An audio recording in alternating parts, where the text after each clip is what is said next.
So it's a new year, everyone. Welcome. It's such a joy to sit here with you. And I always come sit here and I think, what if nobody comes? And then I said to myself, you know what? Then I'll talk to myself and record the session. And because I like to talk to myself anyway, so it's okay. I can talk to myself. So thank you for being here this morning and allowing me the experience to feel that I have someone who wants to listen to what I have to say. It's such a wonderful honor. Thank you. It's one that I treasure and value every day. That I can share what's in my heart, and that there are someone out there that's willing to listen to that, and sometimes it serves them wonderfully too. So the year of the sacred triad. The 2 is now 3. So it's the year of the sacred trinity. Now, immediately, when you hear a concept presented to you, an idea, a suggestion, a presupposition, a hypothesis, whatever you want to call it, it still has to do with the future in some form or manner. The how is not your business. That's really what I want to talk to you about this morning. Because when you trust yourself, you really don't need to think how. You know, I haven't played my piano for a long time. But when I go sit at the piano and I want to play the piano, then if I'm starting to think what the notes are that I must play, it's a disaster. But if I sit there and I just allow myself for that which is in me, the how is not my business, it's already in me, to come forth in the moment and show me its presence, I play beautifully. No mistakes. So the how is not your business, but the creative process is. There's a creative process, and process is another word that I want to emphasize with you this year. You must honor and respect the process. There is a process with you and I. If you are walking a path with me in my school, in our school, in Sacred Space, if you're walking a path with me, then you will know that there's a process with us. And we go through a process. Sometimes that process can also be feeling very unpleasant and very challenging and very just unpleasant, doesn't feel good. But sometimes relationships feel like that, and we must be able to withstand them and work through them in order for them to prosper. But the most important thing in any relationship, in any relatedness, in any agreement, in any process that you encounter and that you engage with, is that you must see value and a result that serves your life. And the result is instantaneous. It's not come back for 10 more sessions and then you're going to feel good. No, the result is instantaneous, because when you exchange fruitful energy that's full of nourishment, it's fruitful, it's full of the bounty of growth, then there is an instantaneous reward. Always. And the reward is always, first and foremost, a pleasant and a fruitful one, a liberating one. Let's not say pleasant. It's not always pleasant to feel liberated, because it can also conjure up a lot of fear for people to be liberated. So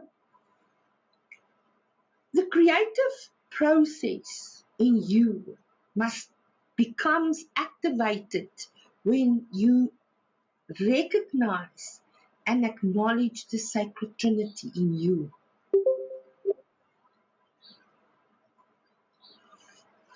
It's a sacred triad. Just like I've also shared with you in the past that there is a triad of deception, because the triad is a very, very important symbol for us when we deal with our psyche. So is the circle and so is the square. But those three symbols are the building blocks of the cosmos in terms of sacred geometry. So give permission often. That's all. Give permission often in your life. Let it not just be a little thing that you do in the morning, Anna, you say it like a little rhyme. Give permission often. Whatever you can think about during the day, give permission. But be aware of what you're giving permission for. The how is not your business, but the creative process is. And if you're going to call to you things that when you change your mind, you don't feel like it anymore, if you've called it, it's going to come to you. Process is an absolute for us in all of creation. So hold the thought. Process is complete and total patience for the change, the evolution that's underway, the way in which is going to shape and shift for us in order for it to be a good fit. So it's always, process is always complete and it brings you to a sense of completion, because process always has a factor of completion within it.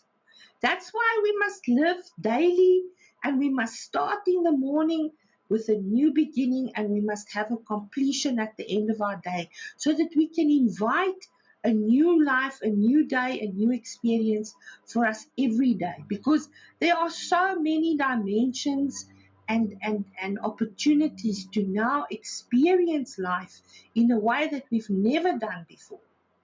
So what is to follow? The process, what is to follow? We are continuously occupied with what is the next.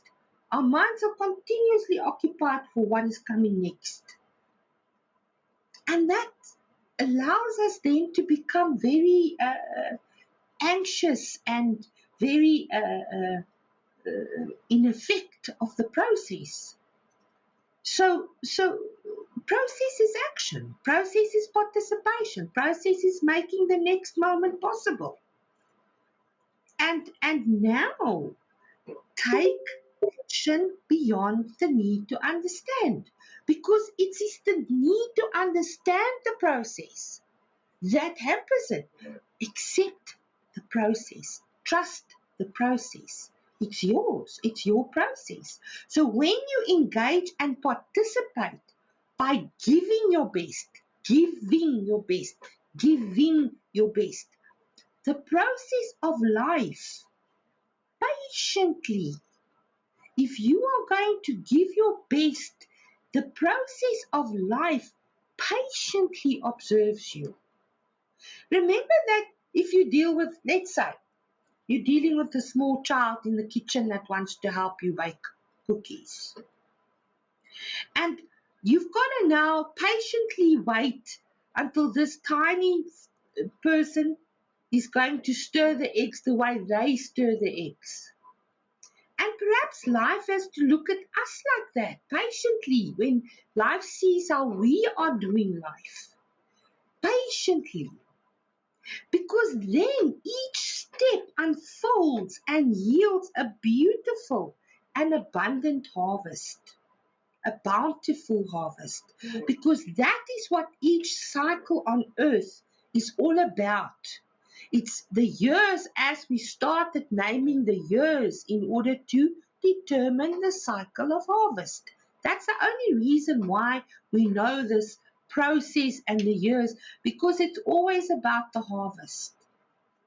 The dugong in the north of Africa, they have a special priest, a wizard that guides their planting by the stars, by the galaxy of Orion. They determine when they're going to plant, because the whole cycle is about the harvest. Because the harvest is the thing that ensures your continuation. We don't think of it like that because we go to the supermarket. But ultimately, everything on the earth is about the cycle of the harvest. And when the harvest is coming in, that's the real process that we need to honor. So yet, life can offer you what it may. if you do not have an open state of receiving, so that the shared flow is established. And if you look at our life, we call the things that makes problems go away, we call that solutions. And a solution is something that is soluble, it's flowing, it's liquid. So if you look at the solution, it's an open state with sacred trinity. It's an open state here. There's an open system for the energy of the sacred trinity to activate through fearless imagination and trusting your truth and in spontaneity to live your life, because solutions mean soluble flow.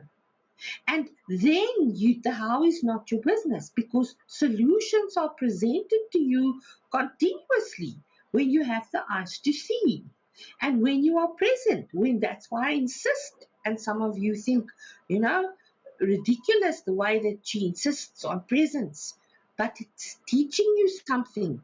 It's teaching you a very important aspect of this life. And do yourself a great deed this day. Surrender the need to understand everything, please, and accept what is. Because if you don't accept what is, you're going to be very, very indoctrinable. You're going to be easily indoctrinated by people who want to come and change your mind about what you know is true for you. Because that's rife at the moment. You have people going around actively wanting to change people's minds when they've been living their truth, and that's the way they've been living. It works for them. And then there's something that actively wants, you've got to now think of it this way, you've got to believe of it this way. You must always be brought to the threshold of your own mind. And in your own truth, in your own life experience, in the way that life talks to you through synchronicity, through your own spontaneity, that's how you gauge how you are being spoken to, not by what someone tells you. Someone can show you a mirror and you can look into it and you can see yourself, but there's no one that can tell you anything about how your life must work and how not.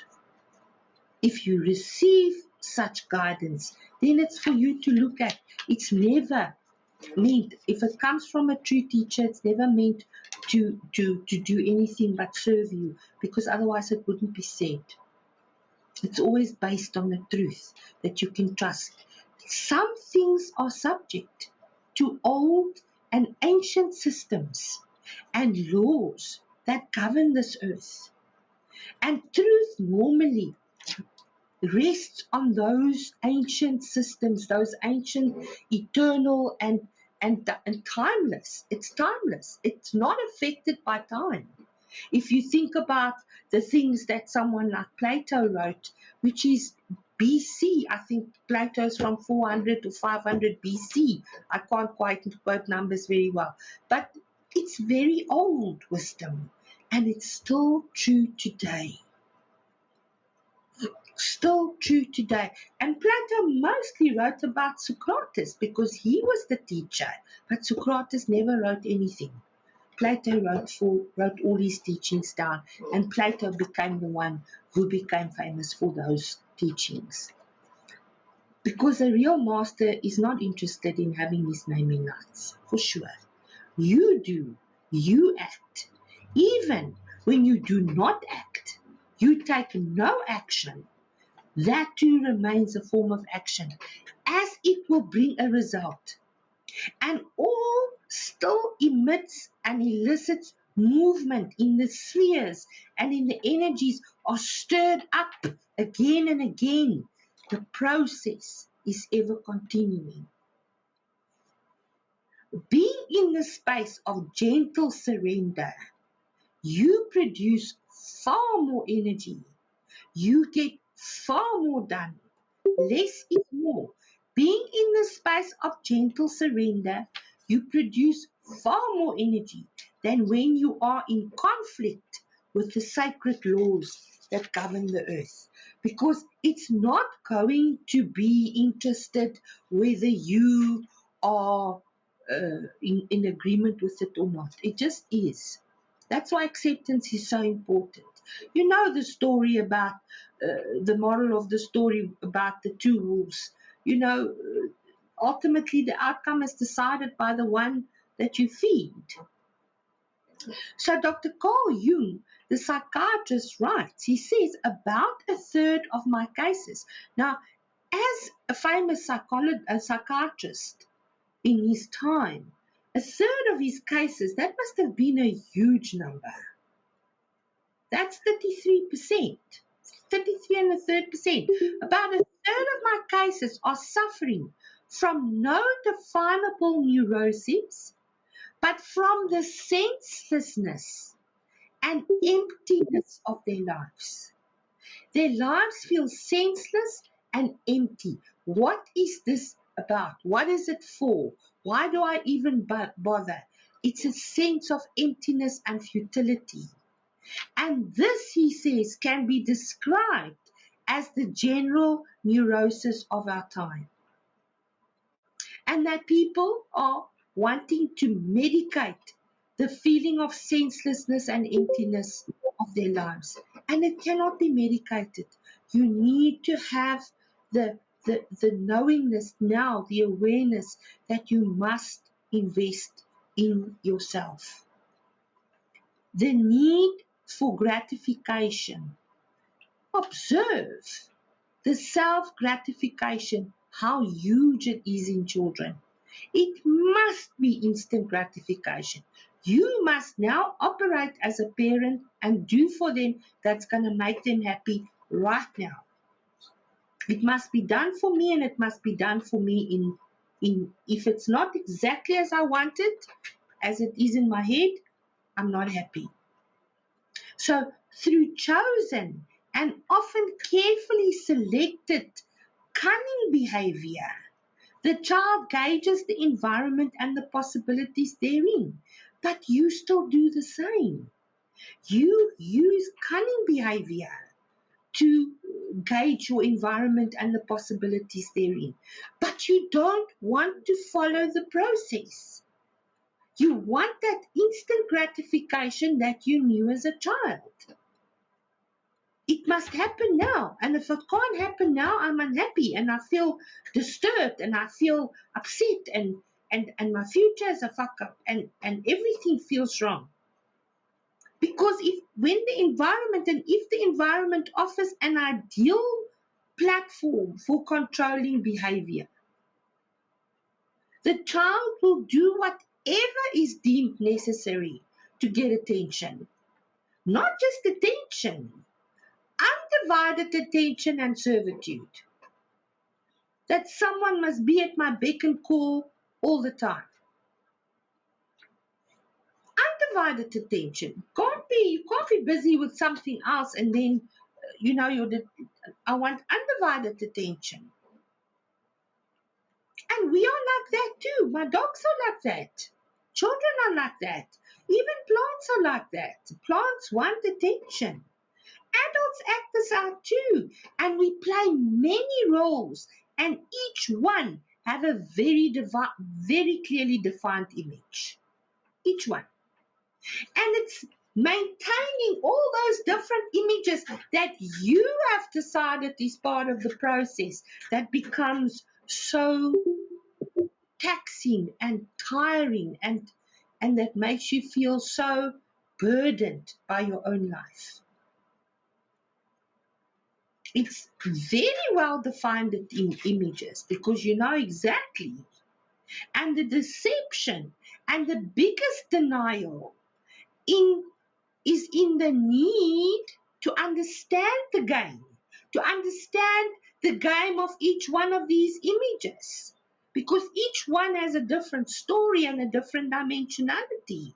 To understand the game is a constant, ever-present sense of confusion that reigns. Because the more you want to understand, the more confused you're going to feel. And the confusion generates a deep and underlying fear of the unknown. Now the unknown's going to loom. It's like, Mount Everest that you've got to cross. The unknown doesn't have to contain a Mount Everest. I can see now why he's called Confucius, because he constantly tells us to trust that life is good to us. Trust the process. Because of what we are planting in the field. Each of us contributes to the field with our energetic print, the seeds of our consciousness, a unique and distinguishable frequency in the universe. It's a chord like no other. And there's no mistake in what you are receiving and what you're giving to life. There's no mistake. Stop the confusion. The confusion is introduced to you by those who do not like to see your growth. And they will introduce confusion because they want to take away from you what you have, because what you have is working. If it was to support you because your life is not working, of course. But if your life is working and things are good, trust it. Life is being good to you. It can't be done by somebody or something. Life itself, the superior creator, whatever you want to call it, source itself, life itself is aware of you. You have a chord like no other. You can trust that life wants to be good to you. Why? Because you're good. You're a good person. You're good to others. You do wonderful things. You do things with an intent of this I want to support, and I want to make sure that wherever I go, when I leave the space, it's better off than when I found it. I leave it with more, not with less. That's the process. Your process it must be such that wherever you go, your process affects the process that is going on, and it elevates, it up vibes itself to match yours. Because that's the nature of your process. But remember the need to understand so as to eliminate confusion. May I remind you first to remember what the prevailing theme of confusion is, no matter what you're dealing with. Remember what the prevailing theme for confusion is? The feeling of confusion is about the looming unknown. What am I going to do? This or that. Confusion is always about the need to choose this or that. The unknown. How can you choose this or that in the unknown? You need to live it. And your logic's going to say, that's impossible. You can't live like that. Yes, you can. When you really trust the process and you really trust yourself, you will live in the moment. That's the only place where the sacred triad functions. Nowhere else. It's in the present moment. Not in the past, not in the future. Only in this moment. Life is effortless when playing and having fun because it's pure joy. There's no effort. There's only bliss. And that's where you now need to find yourself living your life in pure bliss. In spite of load shedding, in spite of what the neighbor said or didn't say, in spite of the argument you had with your partner or your spouse this morning, in spite of the differences of opinion that you're encountering, because there's a tremendous amount of opposition at the moment. And it's vengeful and ugly. To stop people whose lives are working. You know, it's like what we hear them say about our Eskom, it's not working because of the amount of sabotage. The entity cannot possibly function. It's being eaten alive. And that's the way it works here on Earth. Right now, as I'm speaking, there's some animal eating another animal alive in the bush. Right here on my own body, actually, but we just can't see it with the naked eye, fortunately.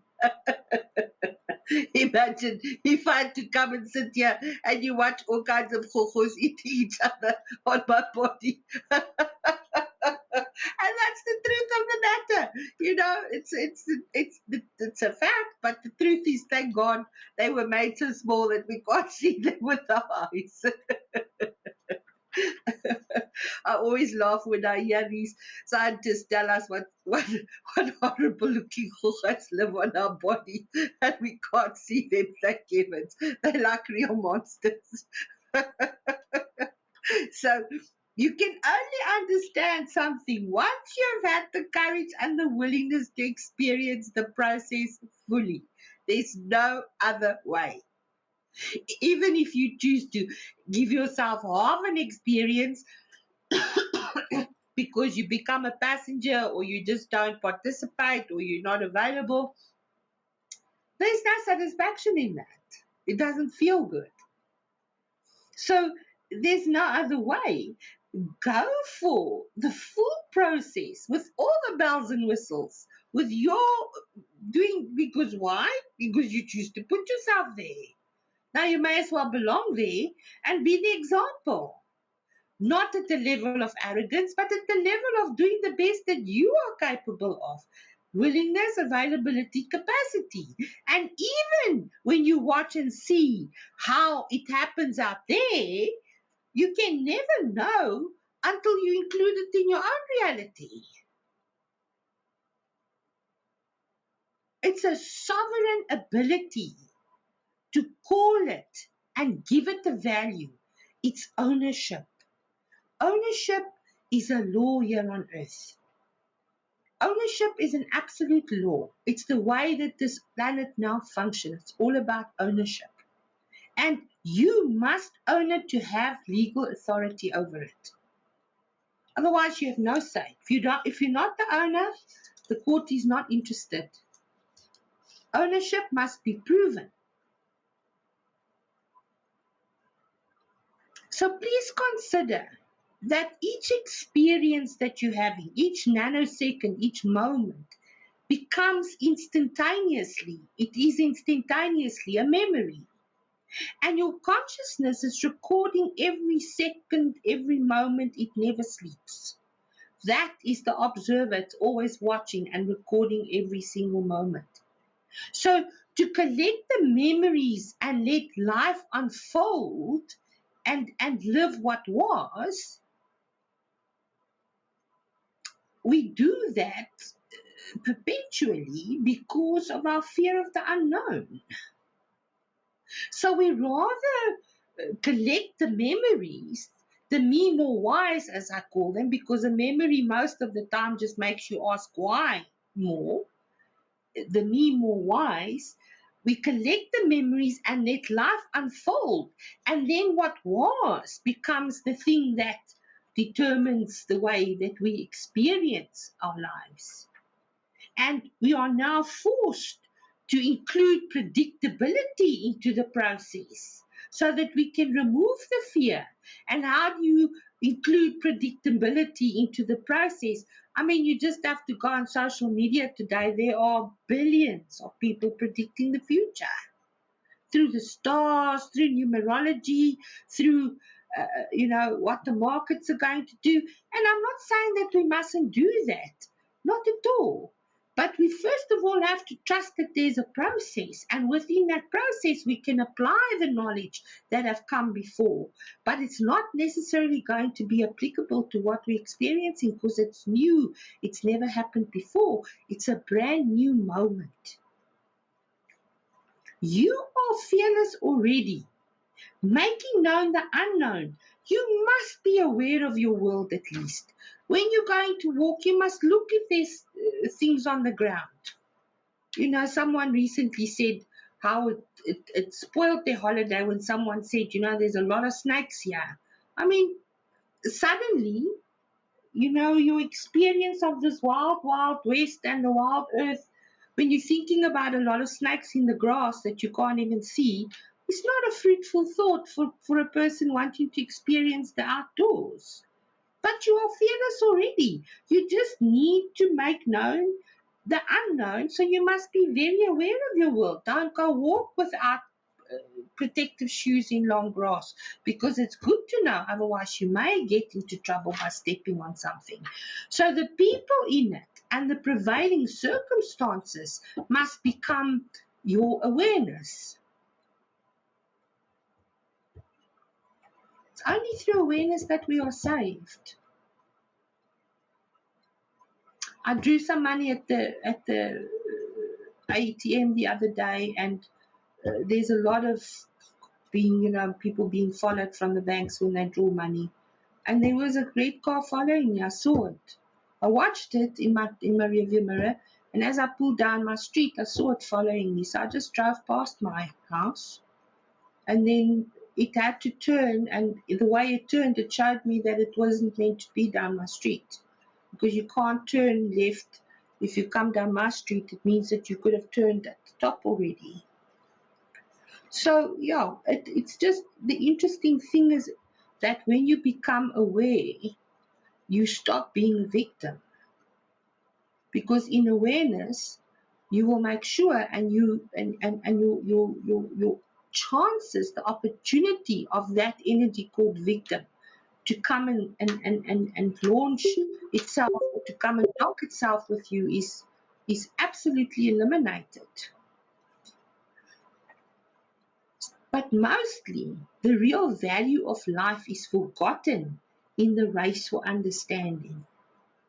So, even with people and prevailing circumstances, you force yourself to want to understand the process, to understand their process, to understand the process of life. And there's nothing to understand. You can only trust the process. Excuse me, that's my dogs barking for the alarm. One of the beams rang, so it's been going on all morning. Spirit has a very interesting way of making one aware of your environment, and to take more and to be more attentive. So value becoming, value very easily these days is forgotten in denial and defiance. People become defiant, and they don't think of the value.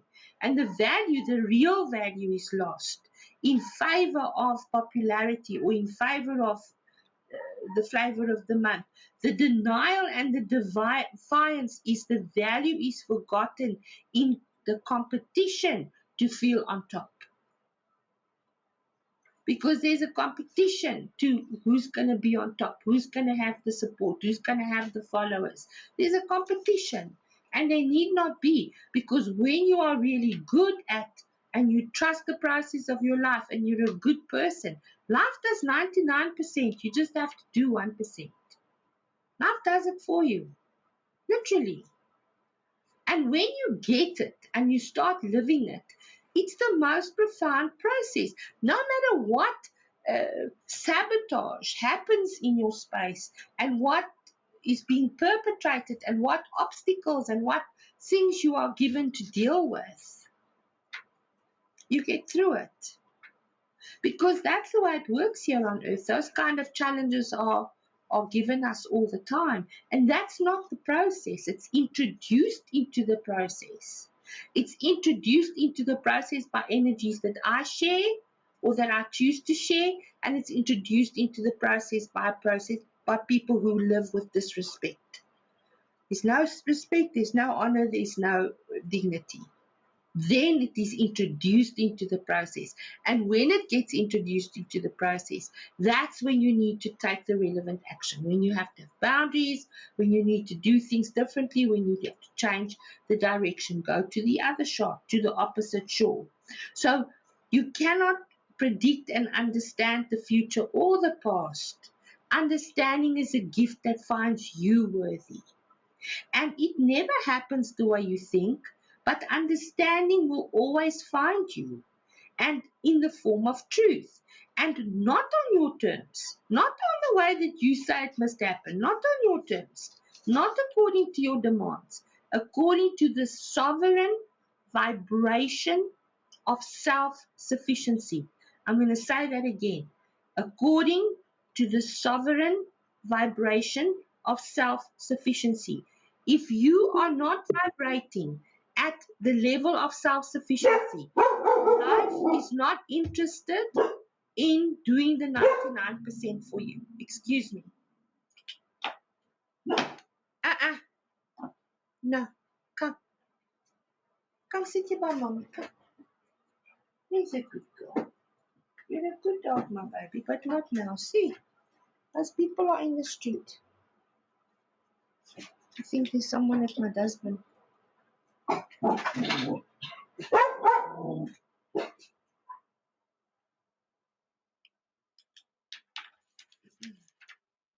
Excuse that interruption.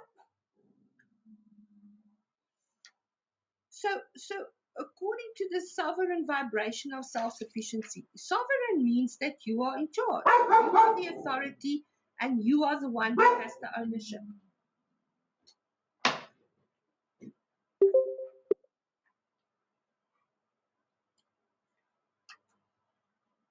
Maybe oftentimes only many years or eons later, but you will always end up saying, "Oh, now I understand," and be blissfully happy and live happily ever after, because that's the way it was meant to work here.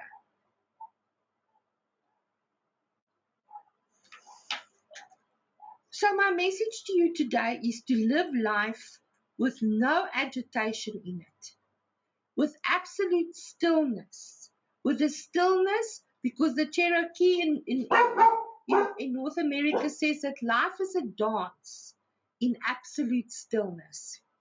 So it charges us forward, it moves us on, it allows us to meet things head on. And because the Cherokee also teaches that when you turn into a complete circle, oh, I see, they're collecting our rubbish. That's what's happening. Oh, hallelujah, we're having rubbish removal today. Bye. That's what they were saying.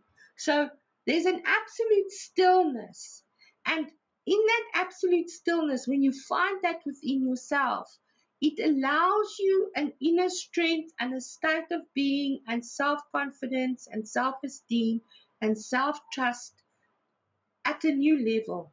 Because the Cherokee says when you turn around in a complete circle, like a dog chasing its own tail, to them it's a sign that you are being lost.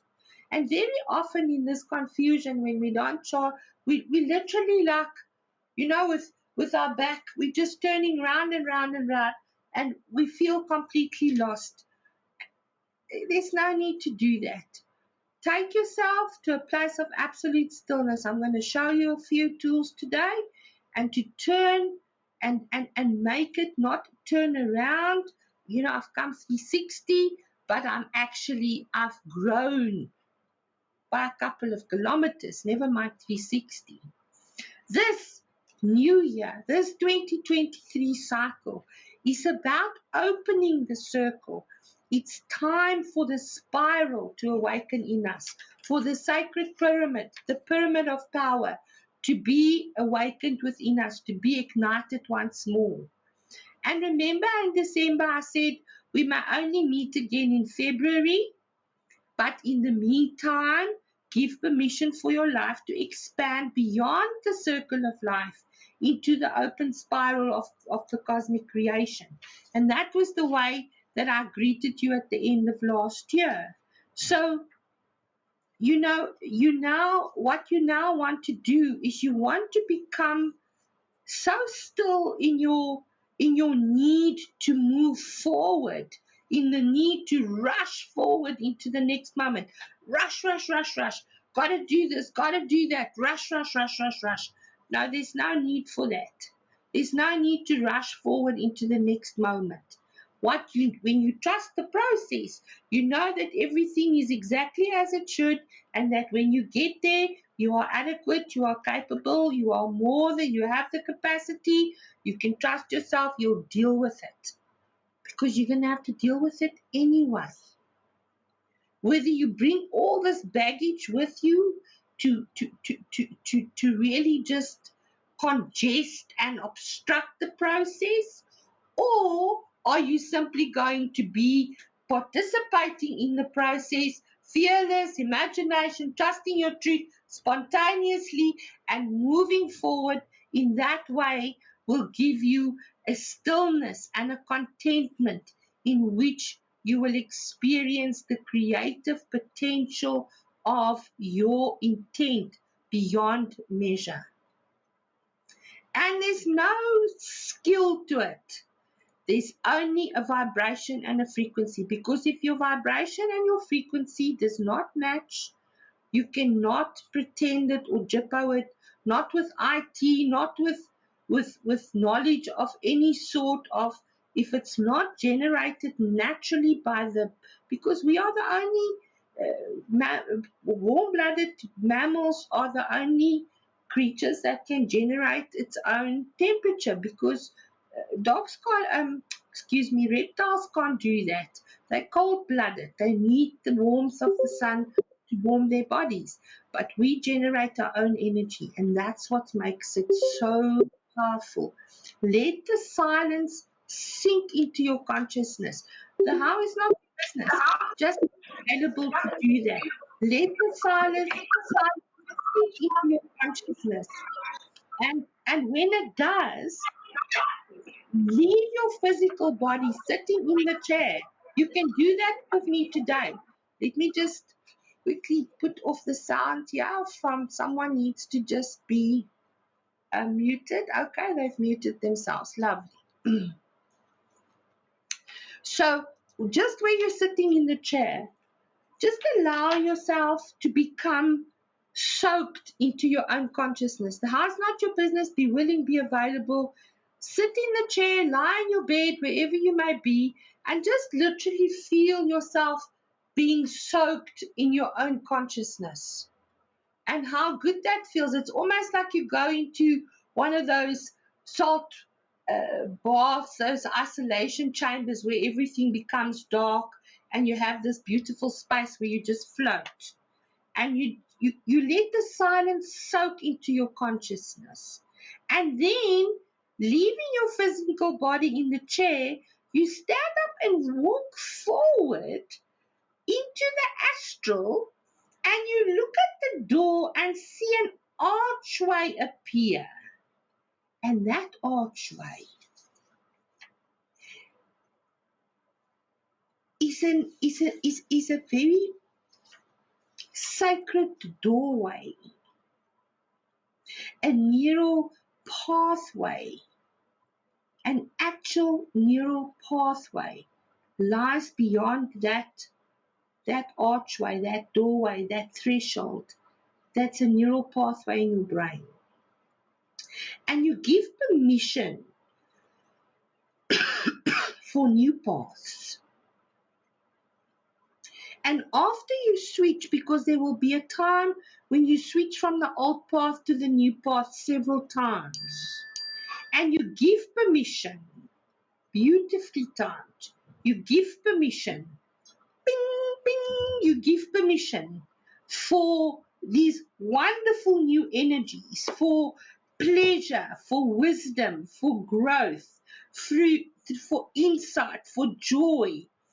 You give permission for these new paths, these new associations. They will strengthen. They will become easier to initiate, while the old ones will fade into oblivion, and they'll slowly fade to oblivion. But remember that you have this ability in this very specific space of stillness, and I'll still expand on that for you a little bit more.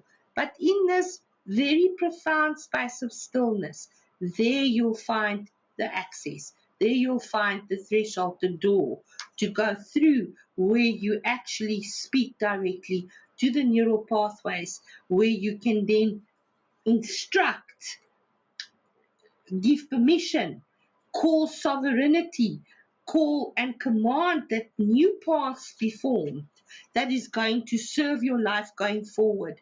And remember, whenever you address anything of that power, of that nature, you always speak in the present, and never what you don't want, but only what you do want. So This process I'm describing to you here is healing the paradox. And healing the paradox means that we need to heal the duality of feelings, because the duality of feelings that arise in us when we no longer trust ourselves. We become divided. We relate to it as a powerful emotion, but it's actually paradoxical tension. It's tension between the two paradoxes, and we're sitting in the middle of it, and it affects us. It's paradoxical tension. It's pure energy, and it's a real emotional frequency, but unless we now urgently develop this feeling potential, this action, we are either always stuck on one side or the other of a duality of sorts, disconnected, divided, cut off from the full range of our feelings, of our intensity, because most of the time the intensity of the feelings is what is causing the fear, because it puts us into a state of insecurity, of the unknown, because what will these feelings make us do, and how is it going to affect us? And we cannot enter through these sacred doorways into non-physical dimensions when we're holding this fear. The doorways to non-physical dimensions that opens when we are in a state of fear are not doors that you wish to step through. Avoid it. Because life as we know it is moving more and more into this realm of non-physical dimensions where we find ourselves. It's the virtual reality. It's the way the world is going. Whether we like to think of it or not, that is what's happening. The very source of the next order of complexity, which is beyond physical existence. The next order of complexity is beyond the physical existence that we know. It is where pure high vibrational emotional energy is used to go beyond limitations, because somehow it needs the emotional energy. It needs the energy generated by our human emotion, the way that we put energy in motion through feeling.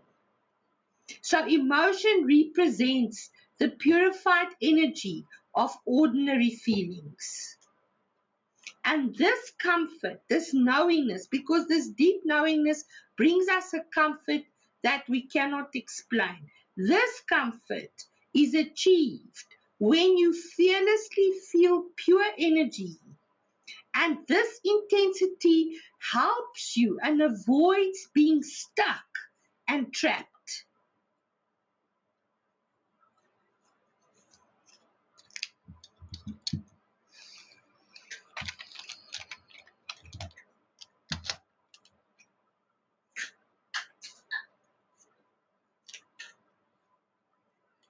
So you either become trapped on the one side or the other. This or that is the dilemma. And these blocks were created when you first started repressing, when you started going into depression, in pressing the feelings down. What you resist persists. So this repression is not real. It's just a pool of limiting judgments that we somehow took on in our lives at some stage for whatever reason.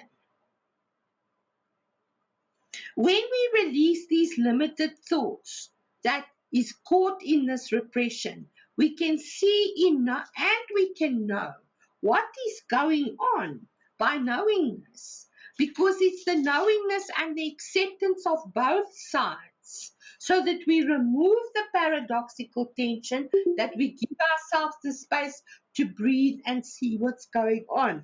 That's when we become aware of the dynamic. Your consciousness becomes a linear beam, like a laser beam, and it's penetrating linear space and time, and this is how you become a seer. This is how you become an oracle. This is how you become an intuitive, one who always acts in thought and feeling alignment. That's all it means. It's a thought and feeling alignment that produces the most wonderful truth, because it becomes a process. It becomes a conduit. It becomes something that facilitates a beautiful result, a process. So knowing the deeper parts of ourselves is now the way to be happy.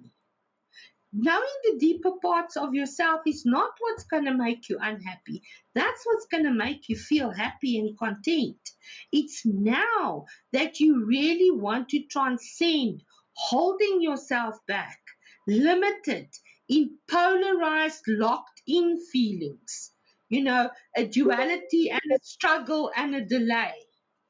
Because that's really all that messes up the process for most, is the fact that they encounter delay. And it's not happening as fast or as much or as quick or as good as they want. And in this delay, they give up, and then they actually lose accumulatively everything that they've brought together, and sometimes over many lifetimes.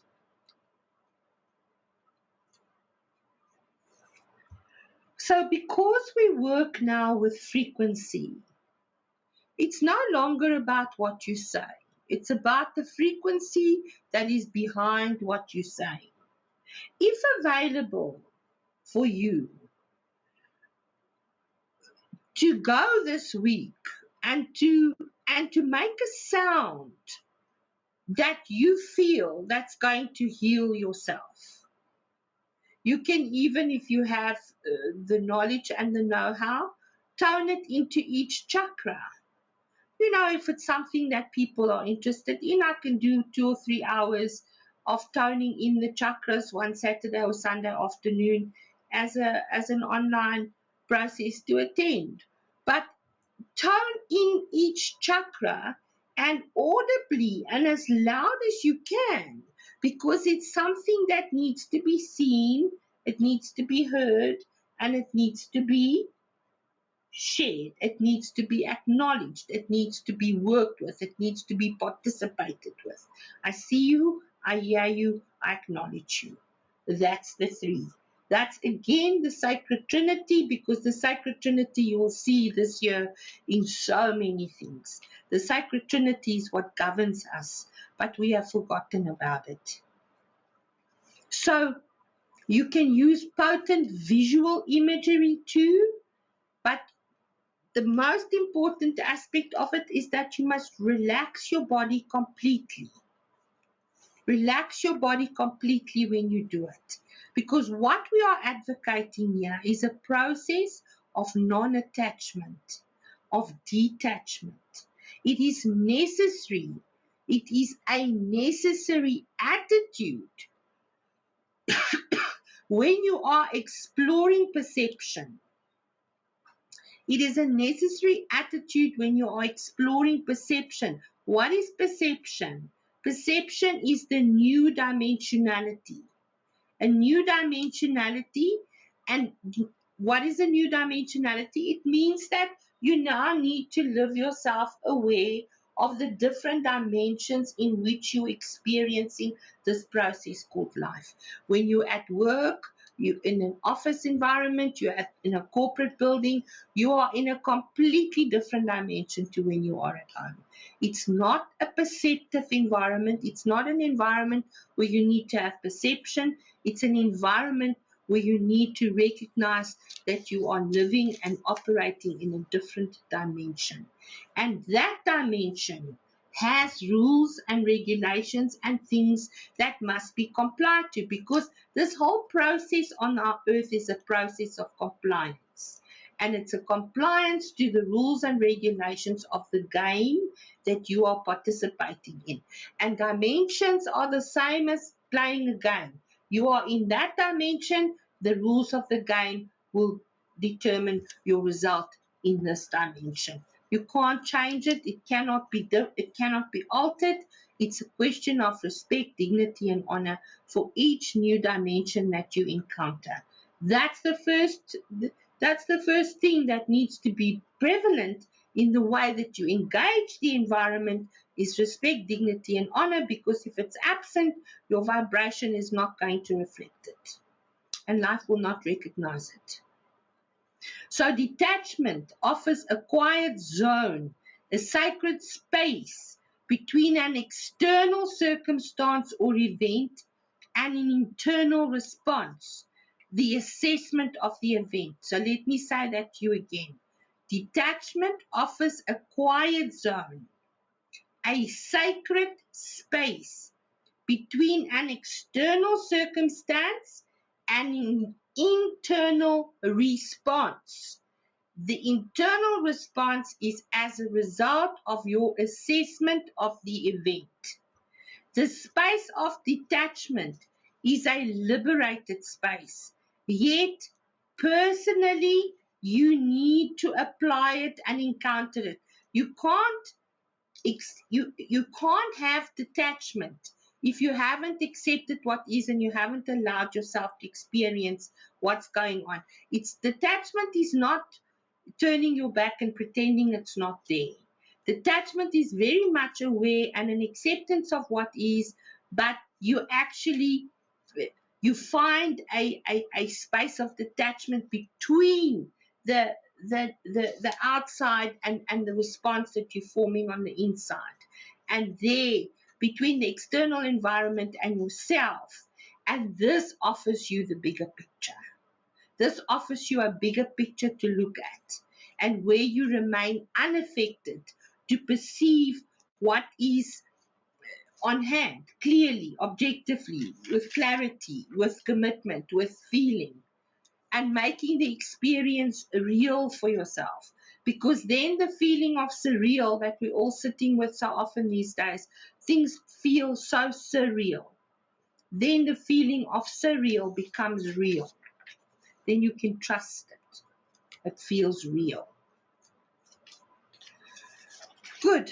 I trust that we're all still on the same page. I'll continue for a short while still. We're not going to have such long sessions anymore on a Sunday. I just want it to be an hour or so. It's more than enough.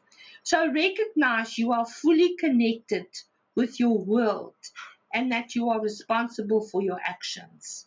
Non-attachment is an attitude, a relation, a deep relatedness to the world. It's not a disconnect. You remain calm and centered within yourself, aligned and in equilibrium. The work you are committed to, with me, if you are in the school, the work that you are committed to ensures this.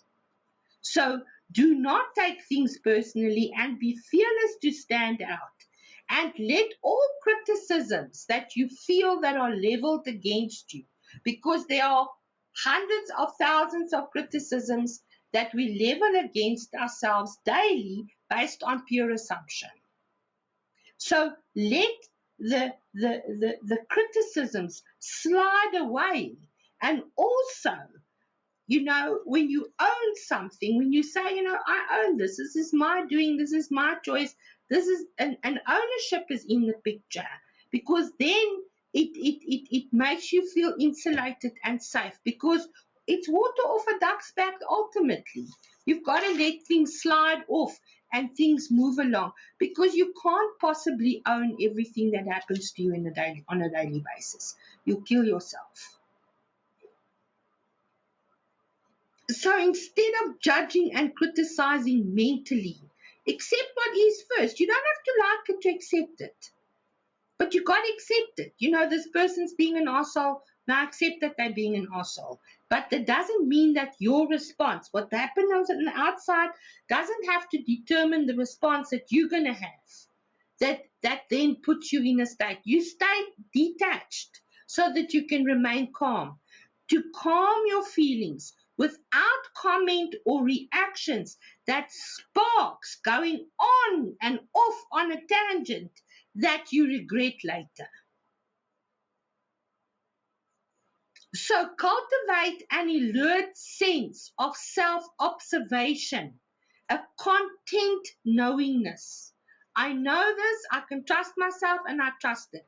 It's a content knowingness. Do not identify with too many roles and too many images that you have to uphold. That becomes extremely exhausting. Detachment is not self-criticism. It's simply just looking at what you do. Because it's important to look at what you do, because you're doing it and you need to be aware of what you're doing. Otherwise, you're living your life in an unconscious state, and then you're always going to feel like a victim. So look at what you do. Let awareness provide your lessons, and you set emotions, lessons around detachment simply by intending it. You just have to say, I give permission and this and this and this. And maybe it's not going to happen like that exactly, because it's not McDonald's, but it's going to serve you and you will see it in the long run. The more you trust the process, the more the process is going to serve you, because ascension involves raising the frequency of all the energies making up your fields, making up the fields of your experiences. This energy is the energy behind the electromagnetic spectrum, which is light, of which light is a part. It's the energy that bursts through the physical barrier to become radiating electromagnetic subatomic particles, or waves. It's particles or they're waves. It's the light behind the light. And what you now want to achieve effortlessly is to raise the frequency of your cellular consciousness to match this light behind light. And I don't think of it as light behind light, but I think of it as light beyond light.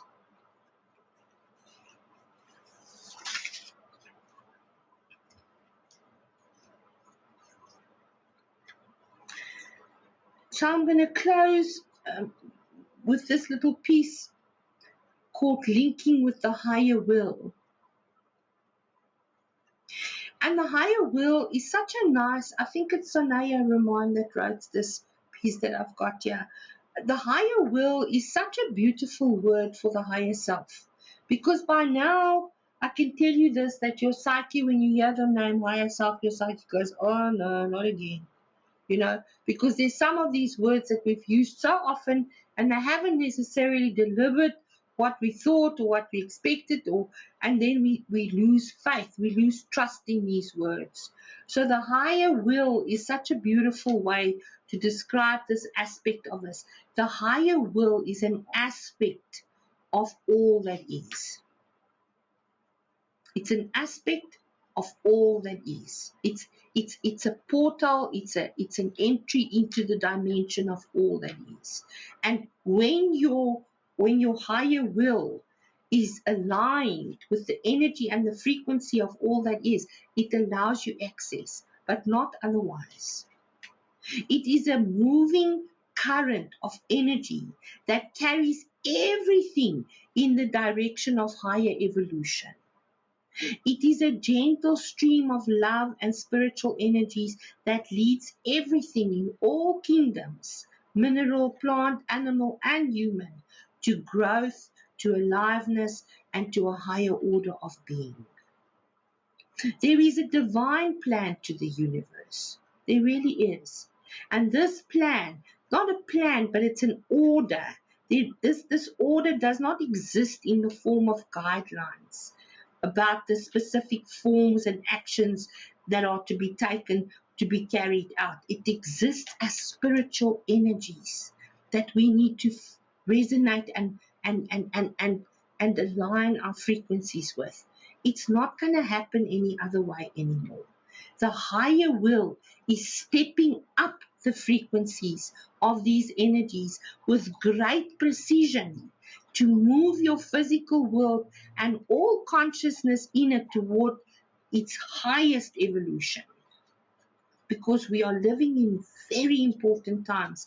The changes on our planet is legendary. It's so many of it is happening for the very first time. And there's no returning. There's no going back to the way that it was before.